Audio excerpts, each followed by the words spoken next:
Yeah, that's on my right ankle, which is ridiculously swollen. But I'm sitting at home. I don't have to wear pants. Come on. I just have to wear those come socks. on now. Welcome to PTI, boys and girls. In today's episode, Danny Dimes does it again. Clemson loses again, and Ben Johnson wins for the first time. But we begin today with the most dramatic ending yesterday in a day of dramatic endings where 5 different games ended on the last play with no time left on the clock. But the Eagles' blocked field goal in return for a touchdown against the Rams was simply insane. Down 27-26, the Rams were lined up for the winning field goal. And Eagles big man Jordan Davis blocked the kick, then scooped up the ball and carried it and his 336 pounds, 61 yards for 33-26 victory in Philadelphia. Wilbon, what does this dramatic result say about each team? You know, it just says the same thing in relation to both teams. The Eagles, as I said last week when I replaced the Packers with the Eagles atop the Wilbon Power ratings, the Eagles are the best team. They're the best team in the league. Any discussion of dethroning anybody and winning the Super Bowl, being the best team, being number 1 ranked, it runs through Philadelphia. It runs through the Eagles because they can beat you any way you need to be beaten. They can beat you down running the ball and playing defense. God knows Jalen Hurts, if he needs to, he didn't yesterday, but if he needed to, he can throw it and lead the Eagles that way. Special teams can get them a win. They're champions, Tony. That's right. And they're big and bad and bold. They're well coached. Yep. They believe in what they're doing, and everybody else is second right now. The Rams, they come close twice. They're not ready yet. They're not. So that was the craziest ending of the day. And I want to deal with people who bet on the Rams because their heads exploded at that moment. The Rams were getting 3.5 points. So, Mike, when they line up for the field goal, they're down 1. Even if the field goal doesn't go, they're still going to cover because they're only down 1. In this case, they go down 7. They don't cover, and they watch as a 336-pound man goes to the other side of the field. That is horrific if you are gambling on the Rams, because the Rams at one point, I think, were up 26-7, something like that. So the entire game, you're counting your money. You're sure you're going to win in this thing. This is not, Scotty Van Pelt refers to a bad beat.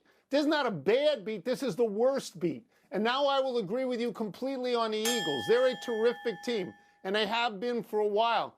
You know, they're down by like 20 points, and they come back at you, and they win the game. They blocked 2 kicks. I've never seen so many blocks in a day. Who does it? Who blocks 2 kicks? That's right. I mean, they stood up, and they were really, really good when they had to be really, really good. And for the first time in 2 years, Mike, we're not talking about the Eagles in the context of the tush push. We're now talking about the Eagles' hearts, not their tushes. Best team. Tony, you know, we just signed an extension. I didn't know you were angling for an ESPN bet job. When are you going to do that? You and Joe Fortenbaugh? You and Joe Fortenbaugh going to do? You're going to nudge me out? I'm just saying. I don't understand. I don't understand anything you said. I don't want it. In that I know segment. the number. I know the number. I know it was when I was plus 3.5, and I know all of a sudden the last play with 0-0-0, it's 7, and you lose. I'm glad you know all that stuff. I pay no attention. So we're going to set aside now the Eagles and the Bills, who won Thursday, and discuss the NFL's other unbeatens. The 49ers topped the Cardinals. The Bucs edged the Jets. The Chargers scraped by the Broncos. And the Colts and Daniel Indiana Jones, I hate that nickname, but I really do like it. I'm starting to grow on me. I like it. Dominated the Titans. So which one stands out to you? Okay, so the perverse side of me wants to start with the Colts because they are 3-0. They got no business being 3-0. Nobody thought they were going to be 3-0. At quarterback, they have Daniel Jones, who you will remember the Giants got rid of. The Giants, who are now 0-3, and if you watched last night, they have no quarterback, and they can't score any touchdowns. So Jones has been terrific. The Colts have been terrific. They've scored 103 points in 3 games. None of Peyton Manning's teams at the Colts started the season with 103 points in 3 games, and they've only punted once all year. But that's the perverse side of me. I think, in all fairness, you have to start with the Chargers. The Chargers did to the Broncos what the Eagles did to the Rams. They came back late. They were down 17-10 in the third. They were down 20-13 with about 3 minutes to go in the fourth, something like that. And Justin Herbert, he's really good, right? I mean, he really delivers the ball. I'm going to make the case. Through that late touchdown pass, then got him in position for the winning field goal. They're a formidable team, Mike. Tony, it's definitely the Chargers for me. And everybody else did fine work. By the way, how do the Giants feel about no Saquon Barkley and no Daniel Jones? Who the two of them are 6-0, and then the Giants still looking to win a game. It's the Chargers, okay? Because the Chargers have Harbaugh and Herbert. I said this last week. I'm repeating myself just like I did with the Eagles. Listen, you can make the case, and I'm never going. I'm going to set Patrick Mahomes aside because he too just does whatever he has to do, including recovering a fumble on the ground to help his team win a game. So I'm going to set Patrick Mahomes and his Super Bowl rings aside. If you ask me who I'm going to take right now, the answer is Justin Herbert, man. And I will get to my man Caleb in the future, a couple of years from now. I mean, want him. Herbert's in that place. What is he in his 5th or 6th season? He's got a coach who is perfect for him, who pumps him up and makes him feel great. And he's got all the requisite skills and the arm you need. And now he's got a team. And Jim Jim, not John. Jim Harbaugh's not going to let them take a nap. He's not going to do that, Tony. The Charge, and they've beaten 3 division opponents. Yeah, they've gone through that schedule very well. And I don't want to give short shrift to the 49ers or to Tampa Bay. The 49ers, they're pretty much running on fumes. Bosa just went out. Yeah. He's out for the rest of the season. They're on a second-string quarterback. They don't have any offense. They average less than 20 points a game. Their entire total, 3-0. They are plus 10. And if you think that's low, Tampa Bay's plus 6. That's all they are. Tampa Bay has won their first 3 games in the last minute of the game. The first team ever in the NFL to open 3 wins last minute because Baker Mayfield is a stud this year and has been for a couple of years. Let's move. Let's move to your division, Mike, the NFC North. Let's look at the 3 results from yesterday. The Packers lost to the Browns in the last second. The Vikings, without J.J. McCarthy, destroyed Cincinnati 48-10. And your Bears got on the board, beating Dallas handily 31-14. So I will ask you, fearing your hometown answer, which was the biggest result of these 3? Well, the biggest result was probably the Packers going down in Cleveland to a great defense, but a team that can't score.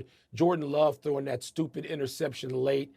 That warmed my heart nearly as much as watching Caleb Williams go for 4 touchdowns and no picks. And the first time he's played a game in the NFL without being sacked. That's pretty big news, too. Now, do I believe the Bears are going to automatically go on some roll based on that first game? No, because our defense isn't any good. The Bears defense it's nearly as bad as Dallas's defense, which stinks. The Cowboys rushed for an average of 6+ yards per rush in that game against the Bears yesterday, who got some turnovers, who came up with some really nice plays defensively against that passing game and a strip fumble. The Bears were resourceful, and Caleb Williams was great. So they're both of a part. But the Packers going down like they did, Tony, at Cleveland, that was a surprise. A lot of people thought the Bears would run up some points against the Cowboys, and they did. I know that you went to the Bears game yesterday. I know you sat with your boys, Richard Dent and Otis, my man. Wilson. Otis Wilson. Yes. Otis Wilson. I know you saw Caleb Williams' dad before the game. I know Caleb Williams had a great game, and as you point out, no sacks for the first time. But it warms my heart to hear you admit that the bigger deal was the Packers losing to the Browns. Yeah. Okay? Because 2 weeks ago, not last week, but 2 weeks ago, you had the Packers in the Super Bowl, and nobody thinks the Browns are even going to win 6 games. Right, and the Browns aren't going to do that. The Browns defense, they have no offense, but the Browns defense was tremendous. They chased Jordan Love all over the field. They sacked him 5 times, so he looked like Caleb Williams used to look. They held that team to 2.6 yards per rush.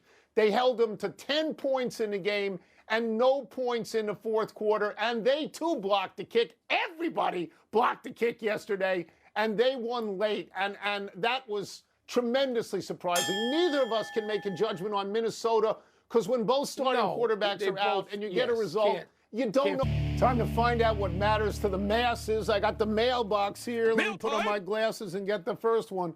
What was the most intriguing result of the college football weekend? Well, Tony, for me, there were two. I called you about one of them. I called you at halftime, and you didn't think Syracuse was going to hold on and beat Clemson. That was one of them. Did not. But then the main event came for me a few hours later when Indiana beat Illinois 170-2. That was a stunner to me because I thought those two teams were even. If you'd asked me, okay, going in, who's going to win this game? Indiana had some home field advantage. Illinois slightly higher ranked. I thought it was going to be a tussle. It was no tussle. What the hell happened to the Illini? I cannot get over the result. And I know Cignetti, I realize the coach of Indiana is really good at what he does, even if he annoys the hell out of a lot of us in the Midwest. He's really, really good. They were in the playoff last year, lost to Notre Dame. They may get back there. They got some tough games coming up because the Big Ten's loaded. But wow, Tony, that was the stunner to me. I will tell the people about the conversation we had about that game. Because I asked you, does the coach at Indiana have a problem with the coach at Illinois or with the University of Illinois? I know about. Because 63-10 in a conference game, 63, and I asked you, did he run it up? And that's an important game, as is the fact that Bill Belichick's team lost to Central Florida 34-9, which is bad, as is Miami suffocating Florida. But there is no doubt in my mind that the biggest news is Clemson losing at home to Syracuse. 34-21. That's unthinkable to me. Earlier this year, Syracuse gave up more points, 24, to Colgate than they just gave up at Clemson. To me, Mike, and to you too, this starts the clock on Dabo Swinney. I'm not saying that anyone's going to fire him, but I don't think we're going to hear another whiny press conference. And I think he's got to start thinking in his mind, where is the soft landing for me? Wow. Is there some other place I want to coach than here? Because I think that's unbelievable to lose to Syracuse at home. It's unbelievable. It is. It is. It's shocking. What's next? Shocking. What's next? It's the final week of the baseball season. Which race are you most interested in?